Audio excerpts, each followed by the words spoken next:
photo, I've been shopping at B&Q and I've bought the ply, which I will give the edges a little sand with the palm sander and then show you what we're going to do with it. As you can see, I finished building the single bed frame, and before I go through it in a bit more detail, I'm going to tell you some of the tools I've used, as well as the chop saw, which I'll add a little picture of in a minute. Obviously, tape measure, those are the size screws I've used. Drill for pilot holes, saves splitting a lot of wood. A power driver, jigsaw, and a sander. You could use a little hand sander, we're not having to do an awful lot of sanding. And I've used 120 grit sanding discs, and it's been fine for everything I've had to do so far. Obviously you can use a handsaw or even a jigsaw, but if you can get your hands on a reasonably priced chop saw, it'll save a lot of time and make straighter cuts. I will be staining the frame in a short while, and this is the stain I tend to use. Rather than just brush it on, I use a brush and then use a dishcloth to spread it out so it's quite a thin coat. It's not so dark brown then, but you can do more coats and to whatever colour you like. It gets darker the more coats you use. But using the dishcloth tends to get rid of the brush stroke marks that tend to show if you don't use a dishcloth.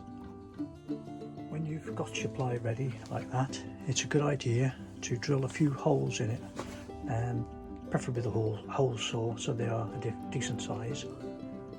That helps prevent condensation under your mattress or under your bed foam or whatever you tend to be using. You don't have to, but it just helps a little bit.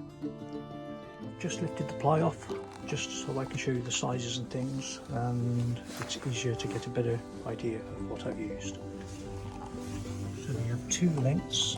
They're the 180 centimetre ones that you buy, 1.8 metre. I got those from Wicks. They have them B&Q as well if you don't want to go to both places. They were slightly cheaper at Wicks, but pennies. So I've got two of those either side. At the end there, between them, I've got 45.5 centimetres. Now, I've done that size because the gap with the wheel arch to here to make the bed the size I want, that was the distance in between, so you might want to adjust it yourself depending on the size of bed you want. But I used 45.5 and two of those. You can see the reason I've used a CLS for the uprights is it overhangs. If you take it to the edge there, it'll overhang, and you can put a little screw in. I'll flip the frame over in a minute, show you how I've done it. You can put a screw in there that holds it all in place. Then on the top, they're 179.5, and there's two of those as well. That's because the bottom one's measured out, so I just did exactly the same as the bottom for the top. Then the uprights, they're all 30 centimetres, and I've used 8 of those.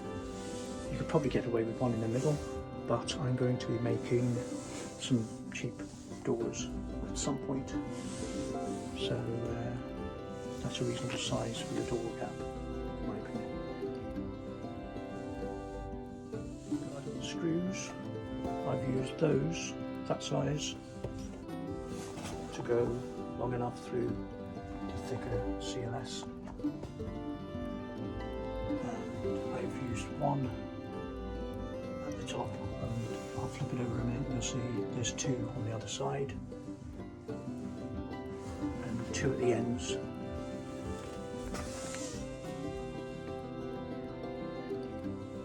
I've turned it over, and you can see I made a mistake on it.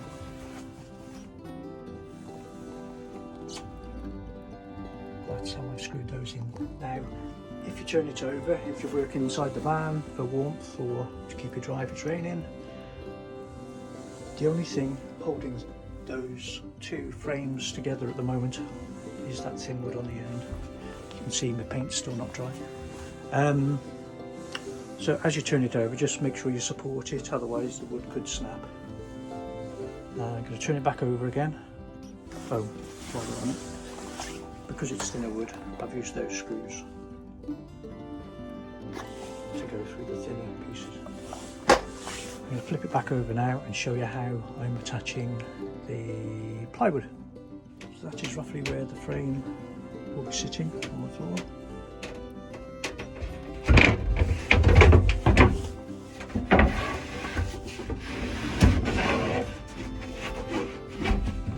Pushing the ply up against. Now, when you're fitting this, I'm not going to bother because I don't think I need to. That part with the gaps is going to be covered up by the foam for the back of the seats. Now you can scribe it in so it fits nice and tidy if you want to. Just you make yourself a little scribing tool. So a piece of wood about that long, make a little hole in it, pop your pencil in, and you just follow the line of the van all the way along, and that'll give you a line that will come in slightly around these bits and then back out again. You just follow that line and then give it a sand and it should fit nice up against the side. Like I say, I'm not going to bother it, it's not going to bother me, it's going to be out of sight. Just a quick aside, if you like. When you're using noisy power tools, you can damage your hearing. Now, I've got some proper noise cancelling headphones, but I also use these simple Bluetooth headphones, and it does block out a fair amount of the noise, and as I get tinnitus it helps me a lot. Once you've got tinnitus, so protect your ears. I'm not saying these perfectly do the job and will prevent it, but they help me, and if you're interested in them I'll leave a link below.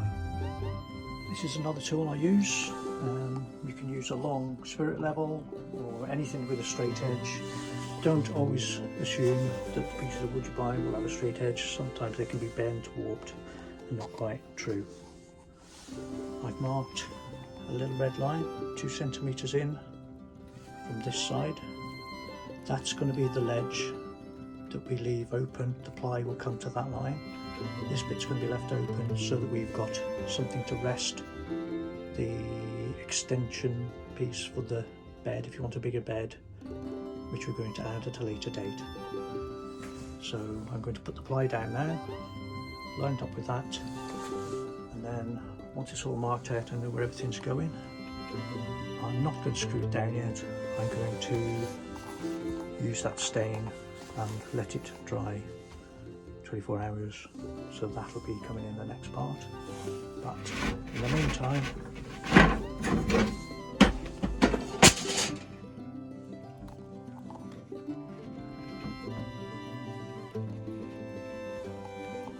that is more or less our made bed.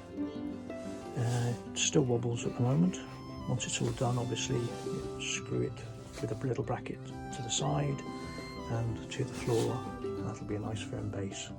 Also, if you're sensible with the amount of screws you use, and you want to use your van as a van as well, you can lift that bit in and out, and then you're still using it as a van. You don't have to change it with a DVLA. When you go camping, you're going camping, you're taking your bed with you.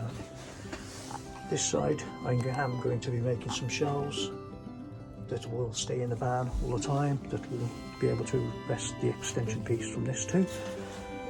But there's always shelves in work vans, and that's not a problem. I'm going to be putting the battery fuse holder, the fuse box rather, and all my electrics in a little box over here, and that's fine to leave in the van as well as running cables for solar. There's no reason why you can't have that. You need power in a work van as well. On the subject of batteries, which I'm now going to fit, I tend to buy them from marinas and chandleries.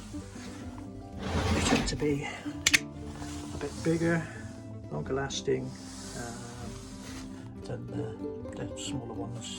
The lead plates and things tend to be thicker, better quality if you've got room for a big battery. If you haven't, that's fine, buy a small one. obviously we're doing a budget camper. We're not going to be spending loads of money on lithium and so on. What I've got here is a sealed for life. It says dual purpose because that's what they tend to be when you buy the ones from the canal, but it is a leisure battery. And I'm going to fix it in place around about there. As the ply is really thick on the base of the van, this is what I'm going to use to hold my battery in place. Some offcuts of the wood we've already used, and one to go across the top.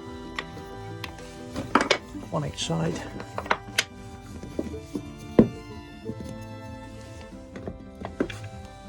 These will be screwed into those bits before we put them down. I'm just getting that, then you can mark a line along where the top of the battery is so it's a nice tight fit. And then that will go across the top. So you're going to be screwing into there, and then 2 screws either side to hold it down nice and tight, and then one good thick screw on the top is going to hold it all in place. I've done 2 pilot holes in each of those to decide where we want our battery.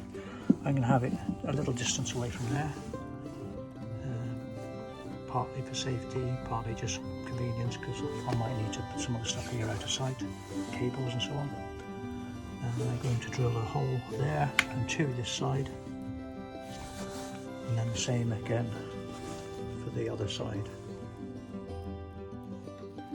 So the ply floorboard on my van is 18mm ply. Those offcuts are 22mm. So I've used 40mm length screws to make sure they go well into that to hold it solid in place. Now all I have to do is put the brace one on, and that's going to hold that battery in place. Then when we get round to making a box or surround for it, we will have something either side to stop the battery moving as well. But for now that's going to hold it in place, and then we are going to build things off there for the split charge and the fuse box, so it's all easy to get to and tidy. The screws that I've put in here are 60mm long, so they go well into this, so you've got good solid fitted battery. I've put the positive side this side, so it's away from the metal of the car seat, van seat rather, so in case of any accidents, less chance of coming into contact. I think that's about it for today. I'm going to crack on and stain the frame, and there'll be another update tomorrow. Thanks for watching. Please like the video if you liked it, and subscribe and share it if you can as well. It would be a great help. Thank you very much.